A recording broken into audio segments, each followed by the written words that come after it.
Lalu dok, ini kan pemerintah sudah mengeluarkan kebijakan bagi pekerja untuk work from home atau bekerja dari rumah. Lalu juga sekolah-sekolah juga sudah di banyak tempat ini mulai dihentikan kegiatannya. Kegiatan-kegiatan di tempat umum dan di tempat ramai juga dihimbau untuk tidak dilaksanakan.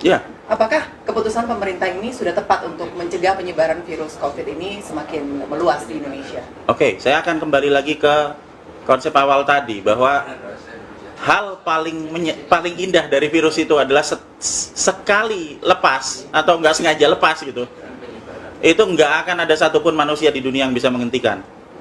Jadi pada saat kita kemasukan COVID yang baru ketahuan bulan Maret gitu kan, meskipun menurut saya sebenarnya mungkin sebelum itu juga udah masuk gitu, cuman kita nggak sadar itu kan, gitu kan.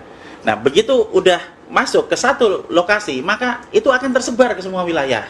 Tidak ada yang bisa menghentikan. Dan yang terjadi apa? Sebenarnya kita semua sudah kena kok. Coba kalau kita coba berpikir ulang sebelum diberitahukan bulan Maret. Apakah sebelum itu misalnya pas bulan Februari, apakah kita pernah merasakan tiba-tiba sakit, pilek, demam dan kemudian pernah kan? Karena saya mengalami hal yang sama. Pas pada saat saya pulang dari pasar, istri saya mengalami hal yang sama, anak saya mengalami hal yang sama. Hampir sebagian besar orang mengalami hal yang sama, tapi baru ketahuan kan bulan Maret. Nah pertanyaannya, kok kita bisa ngobrol-ngobrol di sini nggak ada yang mati? Terus apa yang terjadi? Yang terjadi adalah sistem keamanan, sistem imun tubuh kita berkembang. Kalau sudah yang kena, coba mbak ingat-ingat deh, pernah kena bulan Februari toh? Iya, betul. Terus bulan Maret diumumkan. Iya. Sudah itu mbak sakit lagi enggak? Enggak. Lah iya itu berarti sudah kebal toh? Kayak divaksin. Karena kita sudah dapat vaksin. Jadi imun diri kita sendiri yang melawan virus yang... Betul. Terus ada sel memori nanti. Ada. Jadi di dalam sistem kekebalan tubuh kita ini basic immunology. Basic immunology bukan mengenai antibody, tapi mengenai sel memori. Sel memori itu adalah sel di dalam sistem tubuh kita, sistem imun tubuh kita yang nanti akan menyimpan data apa aja yang pernah masuk ke tubuh kita. Misalnya mbaknya pernah kena COVID bulan misalnya ya, atau jangan COVID lah, penyakit apa sih yang kira-kira gampang, flu aja lah ya kan. Kalau dibilang COVID ntar kan jadi paranoid soalnya. Hepatitis. Jadi misalnya udah pernah kena flu di bulan Februari misalnya. Nah nanti kita akan sakit, itu normal selama sampai 7 hari. Kemudian di hari ke-7 antibodi kita keluar kan. Nah di dalam 7 hari itu tubuh kita berusaha memasukkan data virus flu itu ke dalam sel memori. Nah sesudah itu nanti di hari ke-7 antibodi keluar. Di hari ke-14 kita sudah kebal. Sudah sembuh total. Seperti 1, 2, 3 itu kan pasiennya dia bisa sembuh total. Nah, sesudah itu kemudian pada saat kita jalan-jalan lagi keluar, karena sekarang kan virusnya nyebar kemana-mana kan? Iya. Kemudian kita kena lagi kan? Oke. Respon imun yang kedua itu tidak 7 hari. Hanya dalam waktu 1 hari udah keluar antibodinya. Karena tubuh kita udah ingat. Udah ingat, benar. Ada sel memori, itu prinsip utama vaksinasi. Makanya buat yang pernah sakit bulan Februari kemarin, pada saat bulan Maret sampai sekarang, kan kita semua masih bisa ketawa-tawa sambil merokok. Makanya kita kemarin berani datang ke tempat suspek. Ya, itu sebabnya saya datang kemarin pada saat hari Minggu ke Depok, ke pusat lokasi outbreak. Saya akan datang ke situ untuk memaparkan diri saya, sekaligus untuk membuktikan bahwa kalau saya sudah pernah kena, maka saya datang ke situ dan saya akan kembali lagi dan saya dalam kondisi sehat. Karena saya sudah kebal sebelumnya. Ini ya dalam tanda kutip sebenarnya ya penelitian pribadi, tapi saya sering melakukan itu untuk banyak wilayah wabah virus, dan beberapa kali saya dengan sengaja memaparkan diri saya terhadap virus supaya saya bisa ngerti efeknya kayak gimana gitu, dan kita semua masih berbahagia dan bisa bincang-bincang sampai sekarang. Jadi kebijakan pemerintah untuk menghentikan sementara kegiatan-kegiatan di tempat umum seperti misalnya sekolah, mall, dan juga kegiatan-kegiatan di tempat ramai lainnya, ini menurut dokter sudah tepat atau belum? Kalau menurut saya sudah tepat, karena apa? Kan sekarang kita bayangkan, ini kan virus sudah nyebar. Berarti kenapa sih 14 hari? Karena di 14 hari kan sistem imun kita sudah berkembang, kita akan kebal. Orang yang sudah pernah kena akan beristirahat di rumah dan mengurangi paparan virus yang masuk ke dalam, sehingga dia sudah pernah kena nih sedikit, dia akan bisa mengembangkan sistem antibodinya untuk lebih banyak dan lebih mudah karena nggak kena lagi di sana. Iya kan? Itu. Sementara yang belum kena akan mengurangi risiko paparan toh? Betul. Bener. Nah, sementara yang sudah terlanjur sakit parah bisa di rumah supaya dia tidak nularin orang-orang yang ada di sekitarnya.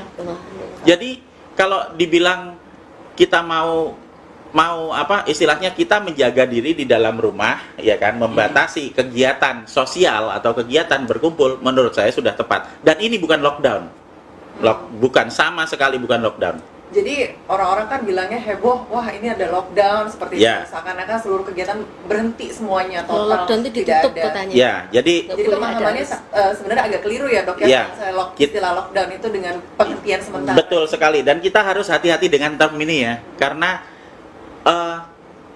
term atau istilah ini akan sangat mudah dimain-mainkan.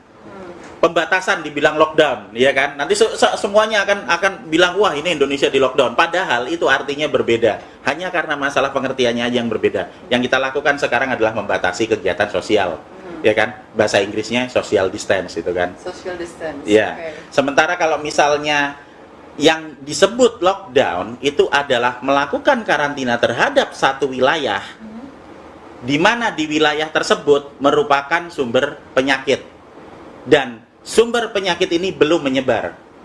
Itu sebabnya Cina melakukan lockdown terhadap Wuhan. Di karantina seperti itu ya dok? Iya, supaya tidak nyebar ke Shanghai sama Hong Kong kan gitu. Okay. Dan memang tidak kesebar ke sana. Nah, sementara jadi lockdown hanya efektif bekerja jika kita kita tahu sumber lokasinya di mana. Epicentrumnya di mana? Tutup semuanya di situ, ya kan? Sembuhkan semua orang yang ada di situ. Dan dijaga supaya orang yang ada di situ tidak keluar-keluar nyebarin kemana-mana, kan gitu.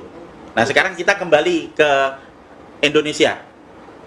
Di mana kasus positif sekarang? Jakarta, Bandung, Semarang, Solo, udah nyebar kemana-mana.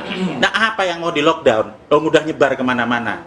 Kita tidak bisa melakukan lockdown untuk kasus di mana penyakit sudah terlanjur menyebar. Yang bisa kita lakukan adalah kita berusaha untuk mengajari, mengedukasi setiap warga, setiap rakyat Indonesia yang ada, supaya sadar bahwa jika mereka sakit, apa yang harus dilakukan secara mandiri. Vitamin E, vitamin C itu murah, sabun ada banyak di mana-mana, kita semua bisa meningkatkan kualitas kesehatan kita, plus kita akan bisa untuk membasmi virus yang ada di lapangan, kalau kita kerjakan bareng-bareng. Karena kita nggak bisa menggantungkan sekian banyak rakyat hanya untuk beberapa rumah sakit yang malah akan tambah bikin chaos. Inti dari penyakit, inti dari wabah ini sebenarnya kan ada di penyakitnya. Efek yang berlanjut, chaos, teror, panik yang ada di kepala, yang sebenarnya hal yang ditakutkan itu nggak pernah terjadi. Kita membayangkan kayak yang di video-video orang pada mati gelimpangan. Sementara begitu kita sadar tidak lihat HP nih, kita keluar, kita beli mie ayam di depan dan nggak ada orang mati di luar.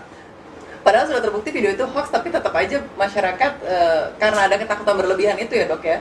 Kalau misalnya karena terus menerus. Jadi kalau saya bilang di depan sana itu nanti di bawah pohon itu kan nanti ada kuntilanak tuh ya. Kalau kita semua nanti ke sana, nanti kita akan dicekek sama kuntilanak. Saya akan bilang itu setiap 2 jam sekali. Sampai anak cucu. Semua orang di kantor ini nggak ada yang berani lewat situ. Padahal kalau kita datang ke situ kuntilanaknya juga nggak ada.